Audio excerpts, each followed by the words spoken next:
Messing with success is a dangerous, dangerous thing, especially when it comes to the Lexus RX. After all, it basically defined what success means in the luxury crossover SUV field.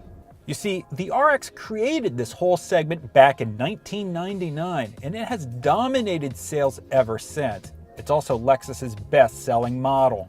A lot of Lexus dealers make their mortgage payments based on RX sales.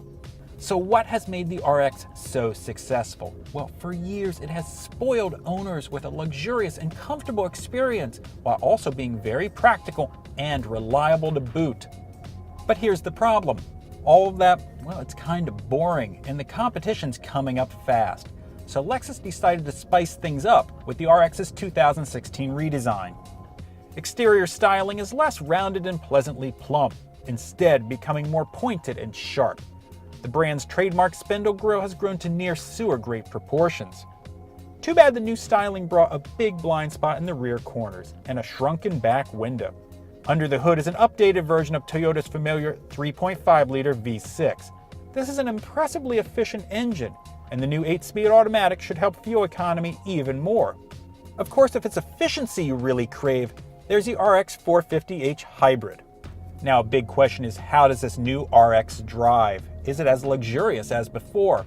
Well, the RX has always been very quiet inside, and that tradition continues. Previous RXs emphasized a soft, cushy ride over agility and sportiness, but other Lexuses like the smaller NX have moved away from this comfort-oriented tuning. Our first impression is that the new RX, it certainly doesn't do anything offensive, but it's not setting any benchmarks either. Now, it does sound pretty wishy-washy, but it's hard to make definitive conclusions based on this particular car. That's because this particular RX is an F-Sport trim, with 20-inch alloys and a sports mode with an active stabilizer system that works to keep the car level in turns. We don't know how the regular car is going to drive. F-Sport models also get unique instruments and these aggressively bolstered sports seats. We do know that the interior remains roomy and very practical. There's more rear seat space than before. That's impressive because we didn't really complain much about the old car. But we will complain about the controls. Sure, the giant display screen is easy to read, showing both map and music information at the same time. And you get lots of normal knobs and buttons here. That said, using the mouse-like controller to pick your way through on-screen selections is awkward. We prefer a touchscreen or a knob instead. Safety is a big deal, especially for a luxury car like this.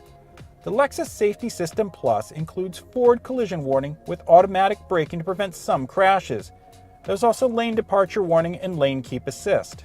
It's great that the safety equipment is optional for not much money. But given that, it should probably just be standard on a luxury car like this. Note also that Lexus still doesn't make a 3-row crossover SUV. There's only 2 rows in the RX.